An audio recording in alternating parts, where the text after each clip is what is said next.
A pauta é bastante vasta e eu pensava na maneira de resumi-la, né? E me parece que, considerando o setor primário, que é o que está em voga hoje, num município que produz, em média, 150 mil hectares de soja, numa área total de 225.312, se não me engano, hectares de área total, além desses 150 mil, mais de 10 mil hectares de milho, e aí vem culturas de inverno, vem gado de corte, vem bacia leiteira, enfim. Isso tudo conferiu a Tupã, até os últimos anos, o primeiro lugar no ranking, o primeiro lugar do agronegócio do Estado. Perdemos o ano passado para Alegrete, estamos em segundo, devido a essas estiagens que se acometeram no nosso território. E na nossa região, com respeito aos meus prefeitos presentes, mas eu tenho certeza que esse ano nós retomaremos o primeiro lugar do ranking. Mas eu quero aqui deixar claro que nós teríamos seguramente mais 500 produtores rurais aqui presentes que não estão, mas estão nos acompanhando da gabine das suas máquinas, dos seus pulverizadores, dos seus tratores, graças à tecnologia de muitos segmentos do campo, do agronegócio. E se tivesse chovido hoje e hoje não pudesse colher, estariam aqui para ouvir essas preciosas informações que todos os senhores trouxeram, meu querido senador e padrinho, Luiz Carlos Reis. Falando dessa honra, eu cito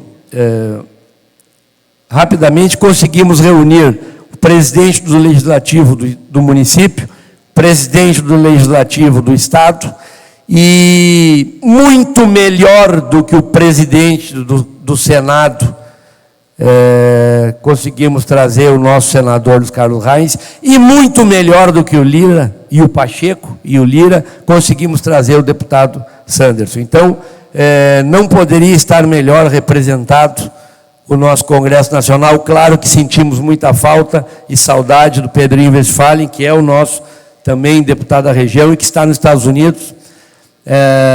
Também sentimos muito a falta do meu amigo e nosso governador Eduardo Leite, que foi o governador que mais investiu no nosso município, na história do nosso município, e tem o reconhecimento, tem o nosso carinho, sei da pauta e dos motivos pelos quais ele não está aqui, entendo. Mas, apesar da Secretaria da Agricultura estar extremamente bem representada por uma pessoa que conhece a linguagem do produtor rural, sabe como ninguém, e muito melhor do que o atual secretário Feltz, o meu amigo Márcio, sabe muito bem se comunicar com o setor primário e entende perfeitamente as dificuldades que o setor passa, e não passa hoje, esse ano, nessa década, historicamente passa. Então, caro Márcio, fico muito feliz e pela perspicácia e pelo bom gosto do nosso secretário Feltz ter lhe indicado para representá-lo aqui, muito bem representá-lo, inclusive com a incumbência de representar o nosso próprio governador do Estado, que é também cidadão tupanciretanense. Mas eu não posso me privar de dizer que há 1 ano e 3 meses eu estou aguardando da Secretaria da Agricultura uma moto niveladora, que havia sido dada pelo então secretário Domingos Velho Lopes, que era nosso companheiro de Farsul. Eu não gosto muito do nome companheiro, né? Era nosso colega de Farsul, e foi muito bem indicado para a Secretaria da Agricultura, nos doou no final do mandato uma moto niveladora, e que na virada assumiu o secretário Feltz, e nós perdemos a moto niveladora, e eu entendo perfeitamente, cada um tem seus compromissos, mas na abertura da colheita do ano passado, eu falei com ele antes da cerimônia, e ele disse, não toca no assunto, porque eu vou resolver isso.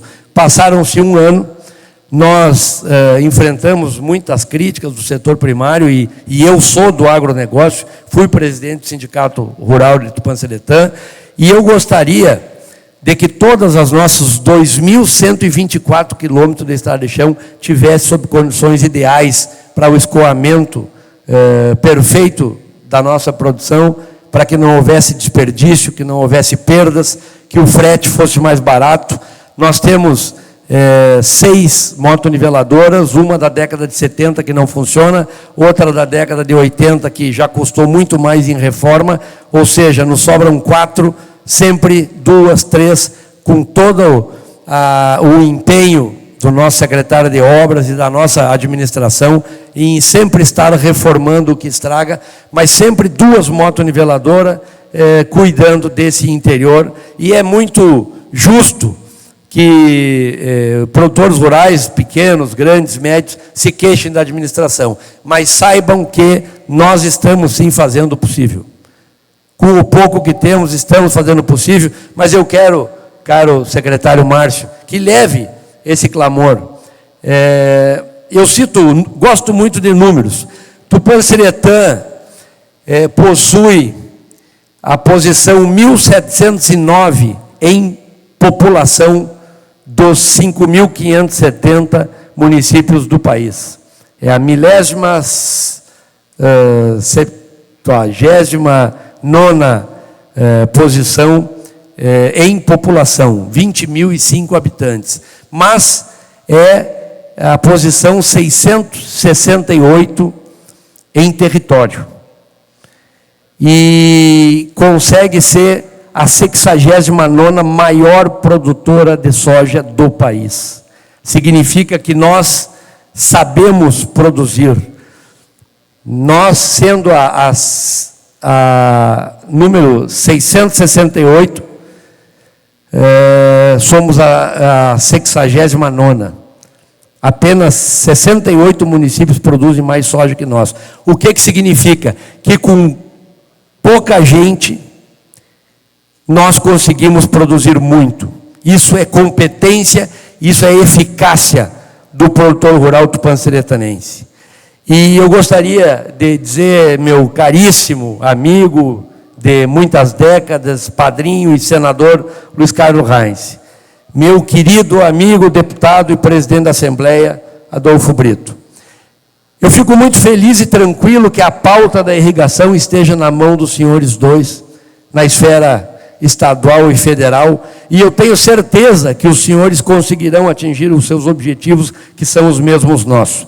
Nós temos uma legislação ambiental obsoleta, feita por integrantes de diretórios acadêmicos, contaminada por uma ideologia militante de pessoas que, no máximo, conhecem gabinetes, e que tratam o produtor rural como criminoso, como o maior inimigo do meio ambiente. Temos também a felicidade da Secretaria do Meio Ambiente estar na mão da Marjorie e do Camardelli, que são pessoas de bom senso e que lutam sob a nossa égide. Mas Tupã produz aproximadamente, deve produzir esse ano 9.200.000 sacas de soja, se tudo correr como esperado. E eu faço um desafio aos senhores. Gosto muito de ser desafiado e gosto muito de desafiar. Aprovem essa nova legislação, nos permitam reservar água nas baixadas, porque, pasmem, hoje podemos reservar água na coxilha. Aonde está o bom senso nisso?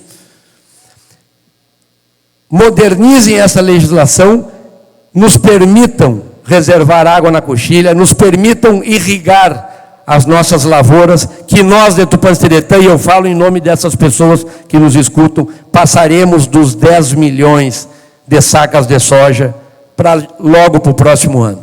Está feito o desafio, sei que os senhores avalizam o meu desafio. Se o Brasil hoje coloca comida em 1/4 dos pratos do planeta, isso significa 25% dos seres humanos desse planeta se alimentam com o produto brasileiro. E sendo nós o 69º maior produtor do país, Tupanciretã, sem sombra de dúvida, alimenta várias Tupanciretã. Posto isso, meus queridos, eu poderia aqui citar a todos, pelo avançado da hora e pelo assador, que já deve estar bravo comigo. Eu quero dizer que produtor rural, como muito bem diz meu amigo Chicão, meu padrinho Chicão, produtor rural não se fabrica. Produtor rural, independente do porte, tem que ter DNA de produtor rural. Temos que preservar a saúde financeira dos nossos produtores para que eles sempre permaneçam no campo. Eu via no vídeo do ano passado a colheitadeira colhendo uma lavoura que quase não enxergávamos a verga do soja, e não sei se os senhores perceberam isso. Fechamos uma média o ano retrasado de 17 no município, o ano passado 24, se Deus quiser esse ano no mínimo o dobro disso. Mas nós temos 3 pilares que garantem a saúde financeira do produtor. Uma é o preço de mercado do seu produto, outra é o custo de produção e a outra é a produtividade. Nos permitam reservar água para dominarmos mais as variáveis naturais e darmos uma maior produtividade às nossas lavouras. Atuem firmemente naquele governo federal irresponsável que insiste em falar, em fazer atrocidades e criar animosidade com os nossos maiores fornecedores de insumos e os nossos maiores clientes das nossas commodities, para que o preço não tenha caído de 204 para 100, que não adianta colher o dobro, que nós perdemos no preço e a renda bruta final é a mesma, com um custo de produção cada vez maior. Nós vamos extinguir o setor primário do Brasil se vocês não tomarem uma atitude, com todo o respeito que devo, para que um governo que saiu do ano anterior, do governo anterior, com superávit de 190 bilhões, para no primeiro ano sucessivo 230 bilhões de déficit. Isso dá 420 bilhões de diferença de um ano para o outro, atribuído à incompetência e à corrupção. E se seguir assim até o final desse governo, que Deus nos livre, passa de 1 trilhão de reais o rombo do Brasil. E se nós, o setor primário e o agronegócio, responde por 40% do PIB, no mínimo 400 bilhões, quem terá que pagar a conta é o suado produtor rural. Então, nos deem condições de produzir, cada um fazendo a nossa parte, nós retomaremos as rédeas dessa nação pujante e faremos o Brasil ocupar o lugar que merece no cenário mundial. E que a terra da Mãe de Deus e os demais vizinhos presentes sejam abençoados, não apenas na nossa sofra, mas em todos os desafios que vierem. Deus abençoe a terra da Mãe de Deus, Deus abençoe a todos nós, e eu declaro aberta a colheita do soja de 2024 em Tupanciretã e no Rio Grande do Sul.